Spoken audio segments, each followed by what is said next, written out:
Okay, good morning. We will go ahead and call to order the Wednesday, February 14th, 2024 meeting of the Sac Sewer District and ask for a roll call, please.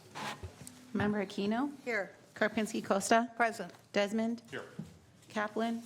Here. Kennedy? Here. Orozco? Here. Sander? Here. Robles? Present. Serna? Here. Talamantes? Here. Valenzuela? Here. Villegas? Here. And Hume, and you have a quorum. Great. I am here for the record, and if you would join the vision in red here to my left for the Pledge of Allegiance, please. Happy Valentine's Day. Please join me in pledging the flag. I pledge allegiance to the flag of the United States of America and to the republic for which it stands, one nation under God, indivisible, with liberty and justice for all. Okay, and before we go into closed session, I just want to announce that Director Talamantes has brought pink heart-shaped conchas for everyone on the board. I don't want to be responsible for distributing them, so they're right here in this box.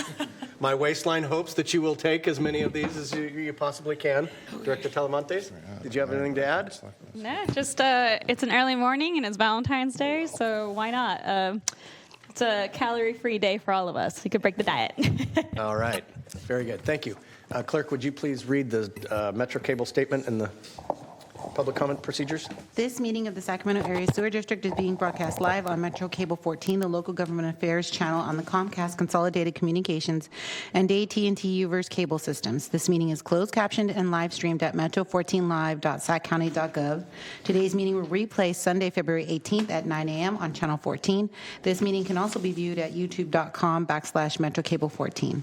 In accordance with Government Code 54952.3, compensation for meeting of these legislative bodies is required to be verbally disclosed. The amount of $100 will be paid for each member participating today as a member of the Sacramento Area Sewer District. Compensation for Sacramento County Supervisors and City of Sacramento Council members is paid to the county and city respectively to partially offset the costs of those governments. Compensation for other board members is delivered to the individuals. To make an in-person public comment, please complete a speaker request form and hand it to the clerk. The chairperson will call your name when it is your turn to make a comment. You may also send written comments by email to boardclerk@saccounty.gov. Your comment will be routed to the board and filed in the record. And that concludes the announcement. Great, thank you. I think with that case, we will move right on to the first item, please, if you would read it. You're first acting as a Sacramento Area Sewer District. You are considering your consent items 1 through 7. Okay, do any directors have questions or would like any item pulled? Move consent. All right. I'll second. I have a motion and a second. We'll open it up for public comment. Would anybody like to comment on any item that's on the consent calendar? Okay, seeing no one, we'll go ahead and proceed to a vote, please. Chairperson Hume, was it Kaplan who made this second? Yes. Thank It was you. Kaplan Thank moved, you. Talamantes seconded. Thank you. Please vote. And the motion carries by unanimous vote with those members present. Fantastic. I believe that brings us on to item number 8, which is public comment for any items that are not on the agenda. Is there anybody wishing to comment on something that is not agendized for today's meeting? We do have one speaker, Robin Davies. Very good. Robin, please come forward. Hi, I'm Robin, and I live in my tiny home on wheels. I've been here a few times. I'm just wondering when I can receive an update regarding options to impact fees for tiny homes. Last time I was here, I was told I would get an update, so I'm just wondering when that will be and what form. It's been about 3 years that I've been asking, so just trying to be consistent and persistent in getting an answer. And I did want to reiterate some statistics. I know costs are going up, but one of the big reasons is approximately half of the construction industry is over the age of 46. That means that half of the industry is set to retire and leave in the next 20 years. When 50 people retire, only 7 people replace them. That means the supply for talent is only going to be at 57% capacity compared to what it is today. This is scary to me because it's already so expensive to build, as we know, and it's going to continue to get worse. So we need more options in the streamlined permitting processes more now than ever for more efficient housing options. And maybe one day we can have waterless toilets and composting options as well. So I'm just hoping for an update on impact fee options for tiny homes if possible. Great, thank you. We cannot address that under this item since it's not agendized, but I will ask the director if under the next item, maybe you could address what it might look like for the board to receive an update on that. Any other comments for non-agendized items? No, sir, I do not have any other speaker slips. Okay, in that case, we will move on to item number 9, please.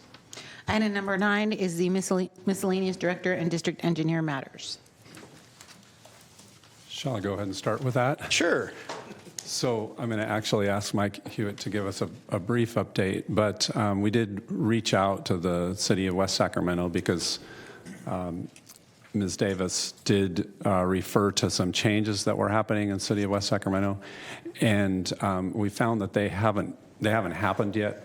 Mike will explain in a little more detail, but really, as I continue to say, we're kind of in the role of a follower. We're working with cities who have plans for tiny homes, but we're trying to figure out, I think Director Kennedy mentioned the point about defining what a tiny home is.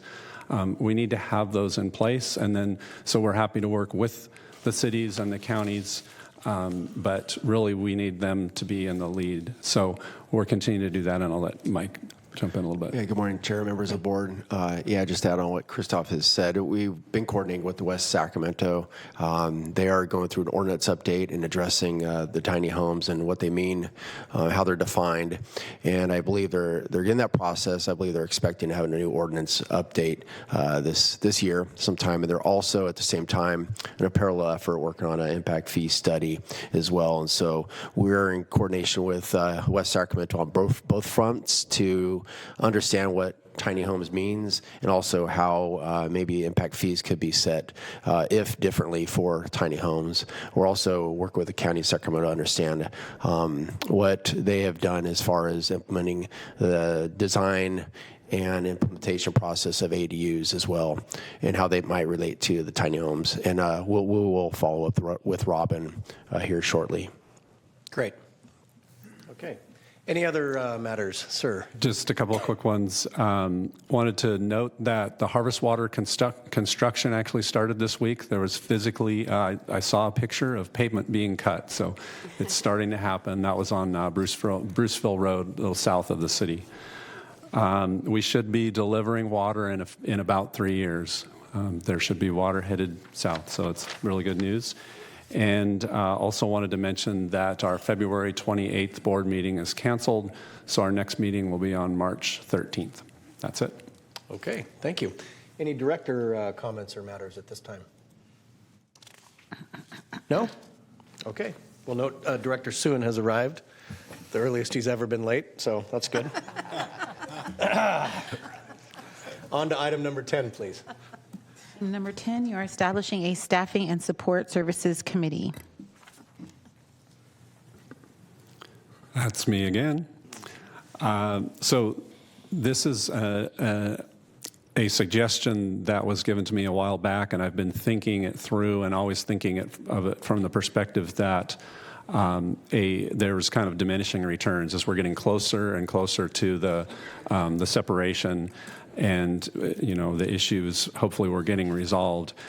More recently, I've kind of turned that around, thinking around a little bit, and realized that as we get closer, issues could become very urgent and without a whole lot of time to resolve them. So the thought is to have a group of 4 board members. It'd be 2 county board of supervisor members and 2 non-Sacramento County Board of Supervisors members as a means of basically facilitating resolution of any issues that come up between now and the separation date with the county of roughly January 1st, 2025. So that's the idea. We're looking for volunteers, as I said.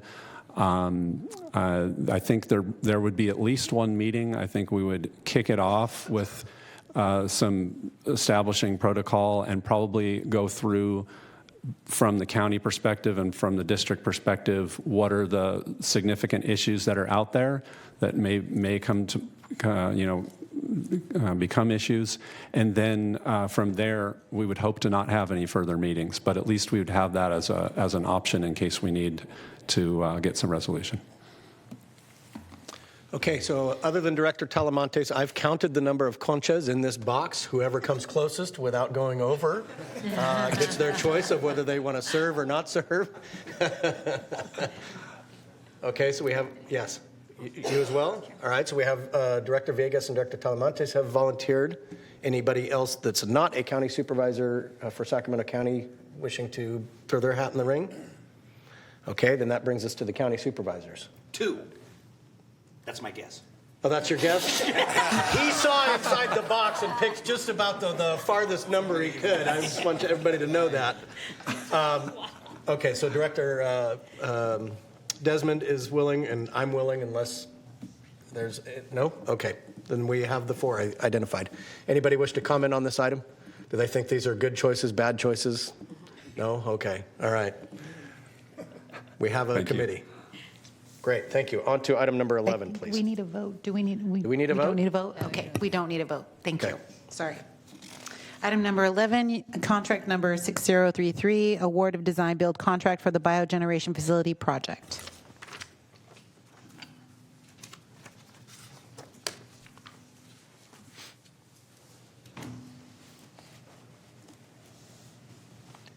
Morning, Chair, members of the board.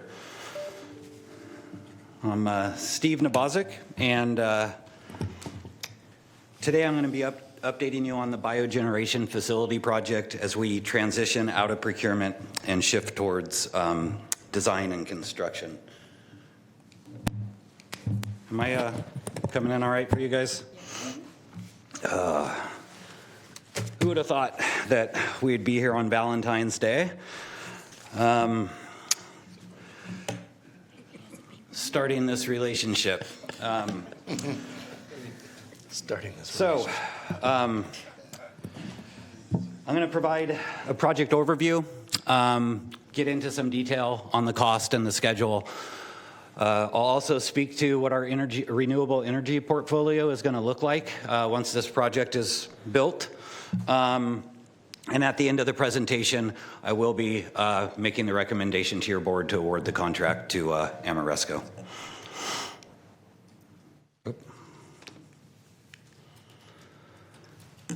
So the proposed project is going to include 13.4 megawatts of total installed capacity. That's going to produce renewable power and heat for the Echo Water Resource Recovery Facility.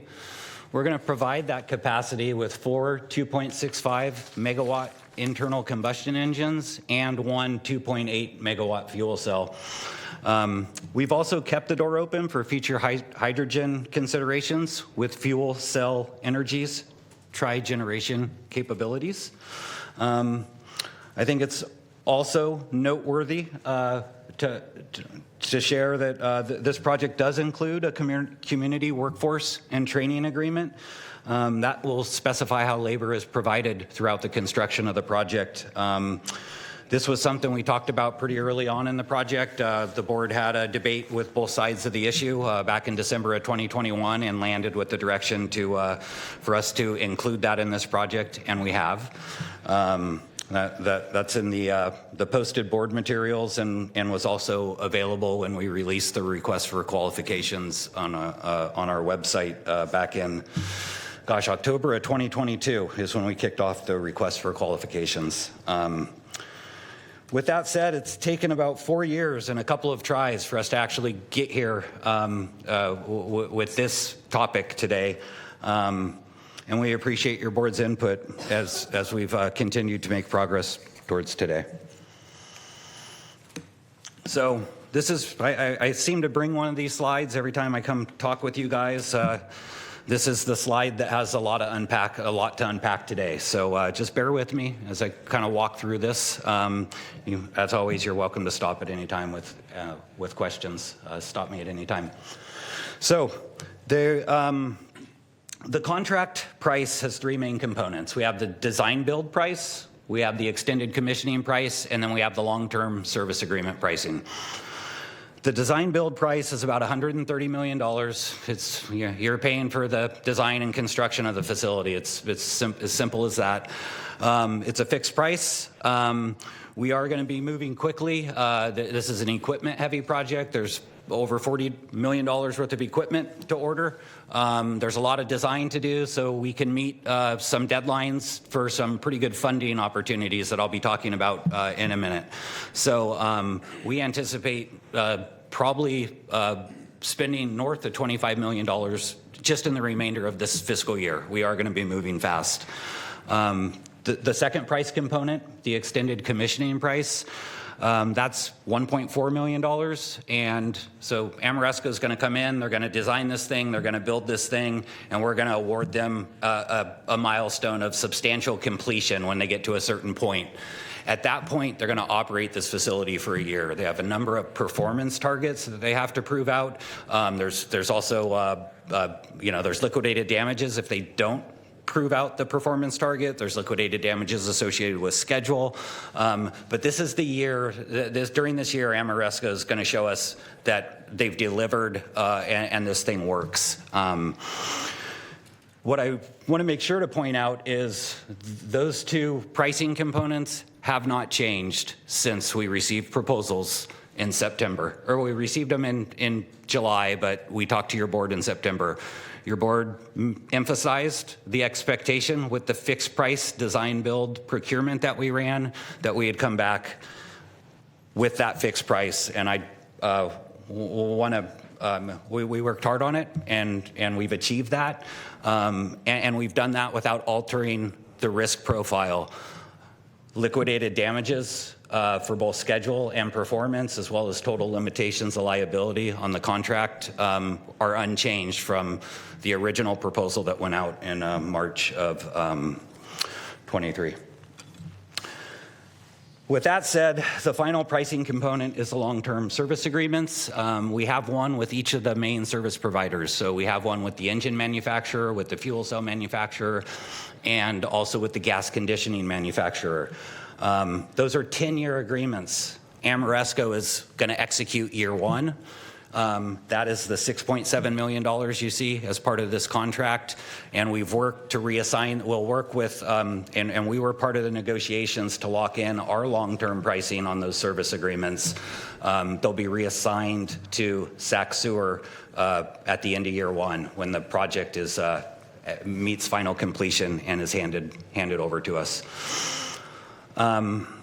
So with a contingency of 4%, the total contract will be approximately $144 million. That's what we'll be asking for today. I do want to note there's significant federal funding available.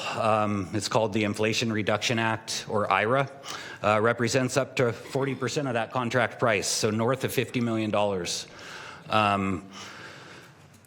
There is, I guess, it's a non-competitive grant, which is good. It's prescriptive. We qualify. We're a combined heat and power project, so we get to check that box. So we're using a renewable fuel or biogas. We get to check that box. We're eligible. We just have to meet the requirements. And for the main requirement is starting to begin construction before the end of this year, December 31st, 2024. We've identified multiple pathways to do that. We're going to be pursuing each one of those pathways. It's a significant amount of funding. But the pathway, we've been working with our tax advisor, because this is run through the IRS, and ORIC, our tax advisor, has given us a lot of good guidance. And what we are going to be tracking as our main path for compliance will be the cleanest and clearest path will be to begin construction with physical work in the form of pouring foundations. And with that, I'm going to pivot over to the schedule. Steve, before you move off that Yep. slide, since you mentioned there is a lot to unpack there. Yep. It's been a long time since we voted on this project generally, and as I remember, it's a fairly complicated electrical project. But relative to the service agreement and the extended commissioning, we are paying them to operate the facility. Is there a sale or is there income received for the sale of the power being generated, or will we absorb all of that power use back at the facility? We will absorb 100% of the power back to our facility. And so do we have an idea what our estimated savings will be, that we will not be buying power? On an on an annual basis, this project should provide us a benefit of $6 million on an annual basis. Okay. So it's almost a net wash as far as what we're paying them to operate the facility and what we're saving for the energy that the facility provides? For year one, for the year one price for Amoresco, that's correct. Okay. They have a lot of, they own that first year of the contract. They've chosen to include what they want. Our future years 2 through 10 won't include the same services that Amoresco has chosen. We'll be taking some of those services on ourselves and using some of the service providers for those. The fuel cell's an example. Well, we're hands off. That's going to be operated by Fuel Cell Energy. The engines are an area where we might be taking on some of that ourselves, some of the more routine maintenance. Okay. Any other questions while we're paused? Yeah, Director Sander. Along that same line of questioning, there is an advantage to us to have non-fee, non-ratepayer revenue. And in this particular case, selling what we generate back to them and then purchasing what we need would seem to make sense. This might be more of a Christoph question, because we have a lot of flexibility with dollars that come in via one route and very little the other way. So it seems a slight advantage to us to do a sell and rebuy. So one of the challenges with that is the original driver for this project is that it gets us out from under some very onerous regulatory requirements. If we're selling it to them, that puts us right back in. So we're not going to get non-rate, non-fee revenue out of this because it's essentially showing up as a savings, not a revenue. So there's a big downside to doing what you described, even though it does limit that non-rate, non-fee revenue. All right, very good. I just think that little chain of thinking right there, we probably ought to apply to as many projects as we can to think about that flexibility, but I appreciate that insight. Okay, thank you. Yes. All right, so the project schedule, we're showing some of the key milestones up here. As I mentioned, we plan to move pretty quickly. We anticipate issuing notice to proceed next week. The project schedule does show the start of construction in October of 2024, and that's going to happen immediately after we receive the authority to construct from the Air District, which puts us on that path to meet the IRA requirements. And that's where Sac Sewer and Amoresco are focused.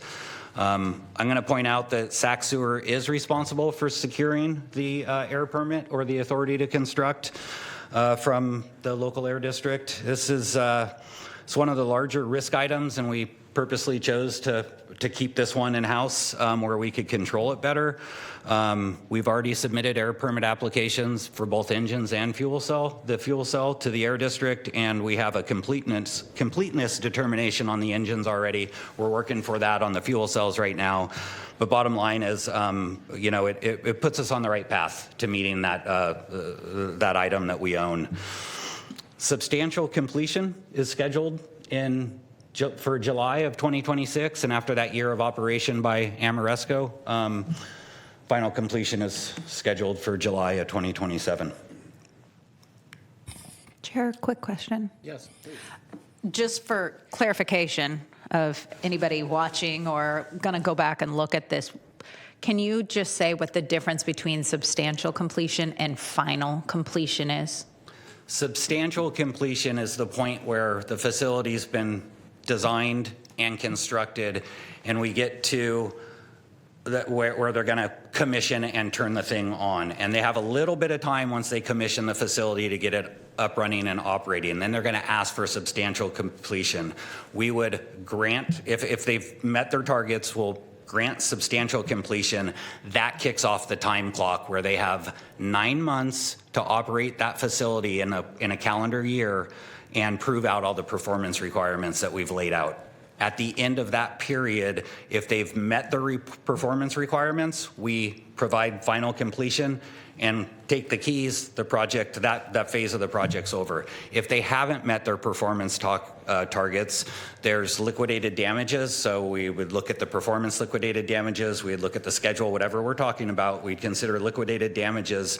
And really those liquidated damages aren't there to get a check. They're there to encourage the contractor to remain and fix the problem. So that would be our goal, and that would be the timing of it. So if they hit substantial completion, but at some point during the operation, as we get towards final completion, if something comes up or is wrong, they're on the hook to fix it, or is it going to cost us extra money? They would be on the hook to fix it or write us a check, and we've developed the liquidated damages to encourage them to stay.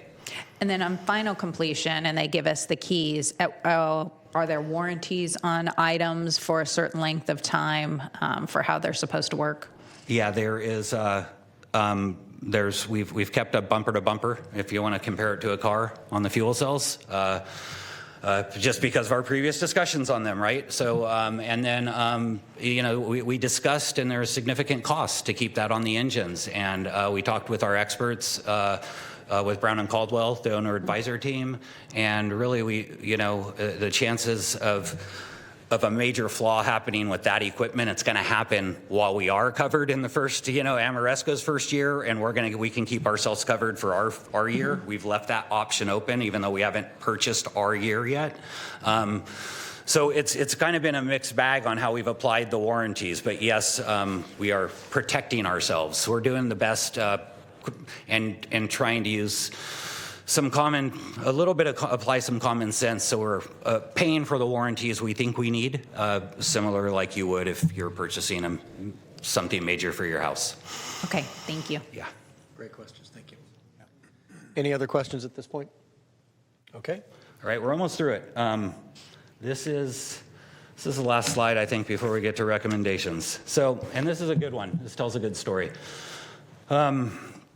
But before jumping into it and covering this slide, I do want to acknowledge the outstanding partnership we've had with SMUD for 20 years. They've been recycling our gas, powering homes with renewable energy, probably 7,500 to 10,000 homes annually with renewable energy. They've been providing us process heat. They've been reliable. They've been a great partner.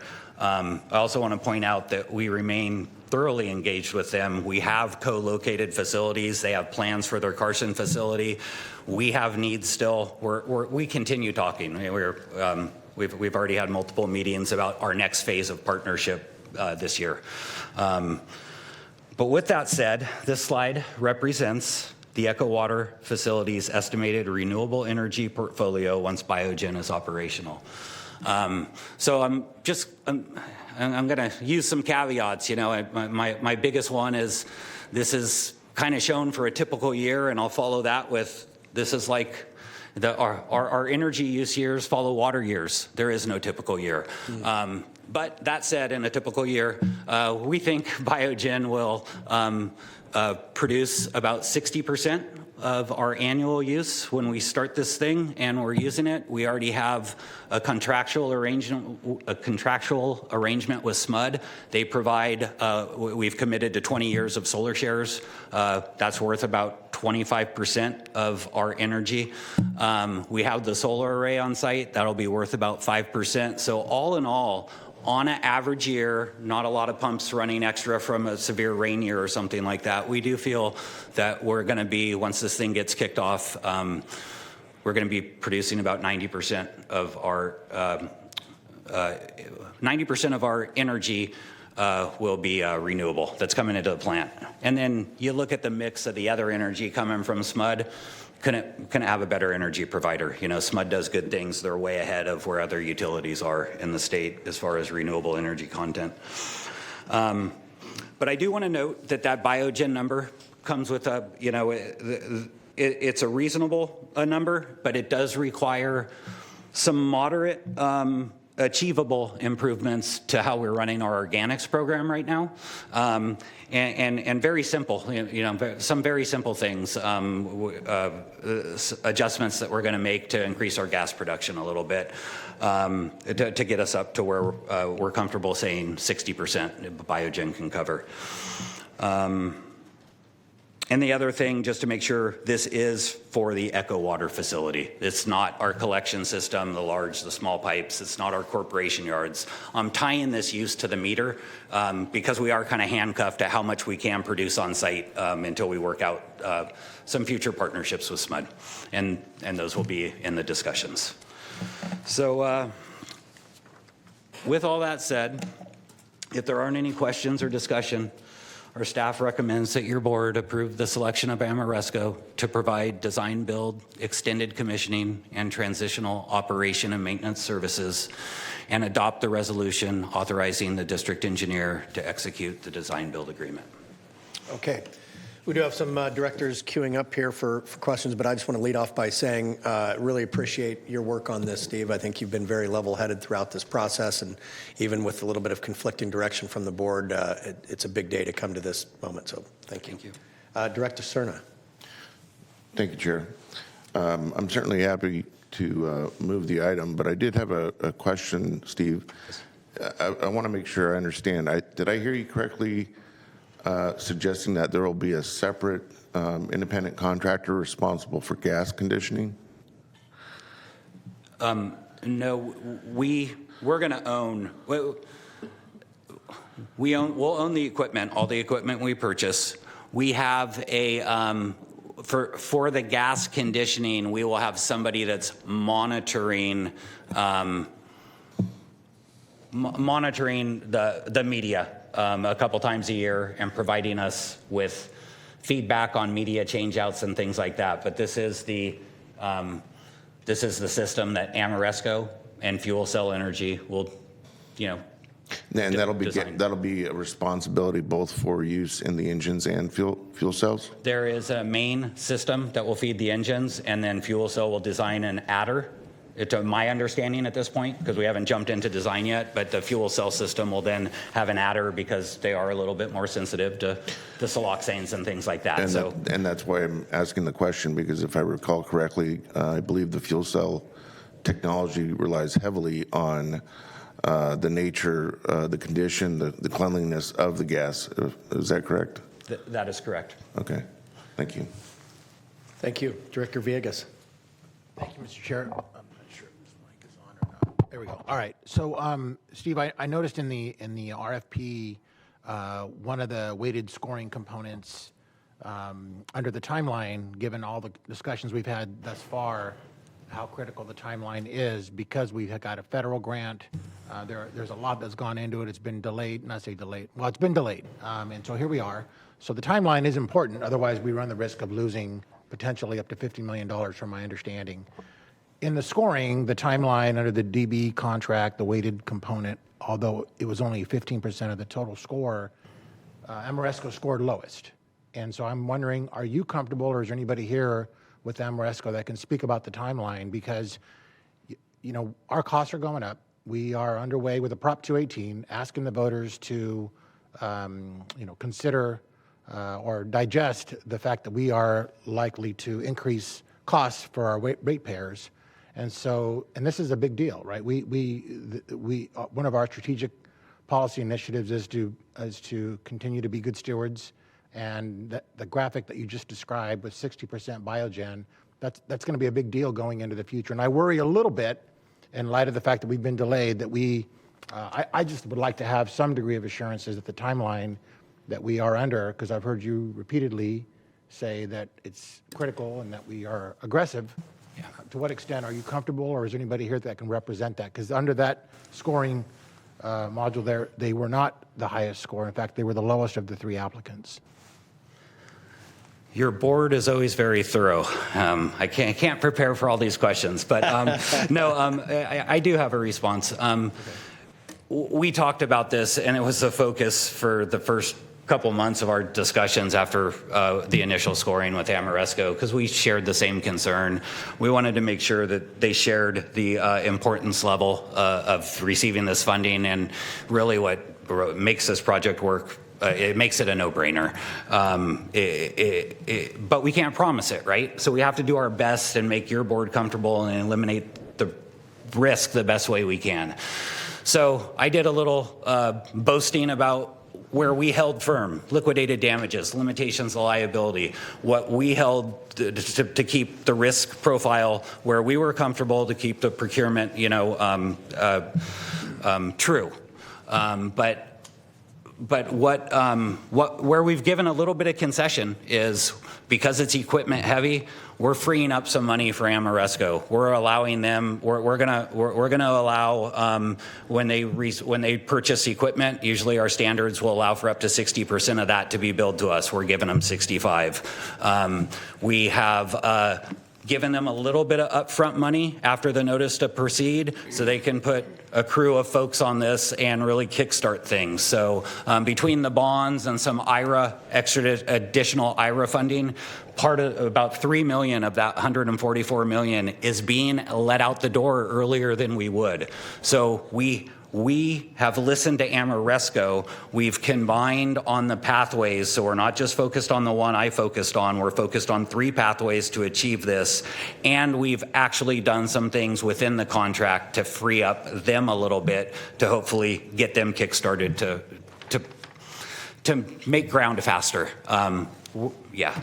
Fair enough. So then I would just simply, if you're comfortable, I'm comfortable, I would simply request that we do something similar like we did with the Echo Water project, with regular updates, so that this board is fully informed. Because again, we are going to the ratepayers and asking them to digest potentially a significant increase in their monthly fees. So thank you, Mr. Chair.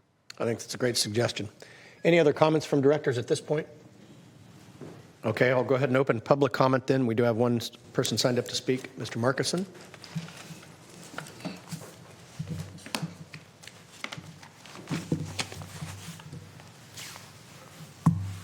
Good afternoon, board members. Richard Markison. I represent the Western Electrical Contractors Association, the Plumbing, Heating, Cooling Contractors of California, the Independent Roofing Contractors, and the American Fire Sprinkler Association.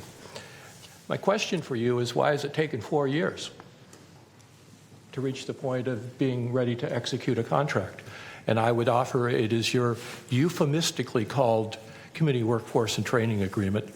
It's just a PLA with more friendly terms. I spoke to a California-based builder who's signatory with both the operating engineers and the Northern California carpenters, and he said specifically that the CWTA PLA kept them from proposing on this project. Even though they're a union general contractor, the entanglement of the PLA kept them from submitting a proposal. That's one of the reasons that it has taken your staff 4 years to complete this project and get it ready to start construction. This is just another example of a public body putting your fingers on the scale and awarding a no-bid sole source contract to the construction unions to supply construction labor. What will result is a Massachusetts-based firm coming into California to build this admittedly very important project and take their profits back to Massachusetts to further enrich their billionaire CEO, denying job opportunities to California apprentices, California journey workers, and California contractors who are not part of the union cabal. Now, ultimately, your vote today is whether to proceed with the project, and I realize that the decision to include a project labor agreement was something that was made by a previous board many years ago. But your vote today is just another condition fulfilled on the oath of fealty to the construction unions. Thank you.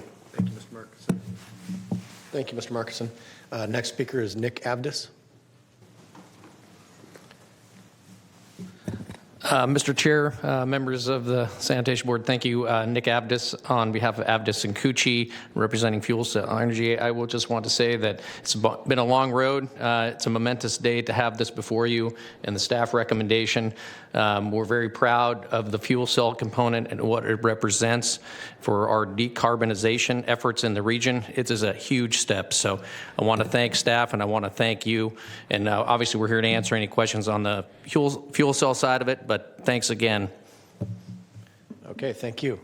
Anybody else wishing to speak on this item? Seeing none, we'll go ahead and close public comment. I do have a director who'd like to speak. Director Kaplan, please. Thank you. Just want to ask Steve, just a quick clarifying, because I think the record needs to reflect and be accurate. Was this a sole source contract? No. No, it was a two-step procurement. We issued requests for qualifications. That's what went up on our website. October of 2022, received 4 proposals. One was disqualified for financial reasons. We shortlisted the other 3. And I would just note that there's a very good and detailed explanation of how competitive and the process, 5 pages long, as an attachment for the record, as an attachment to the board. So basically you followed the law as it's set forth for design build. Yes, ma'am. Thank you. Okay. Any other questions?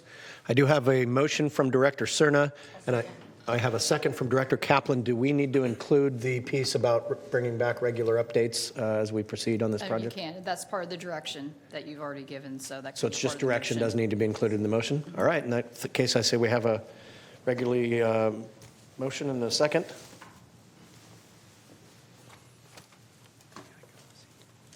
And the motion carries with those members present.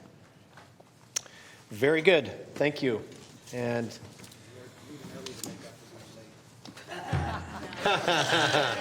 you want to bring a concha with you, Darren?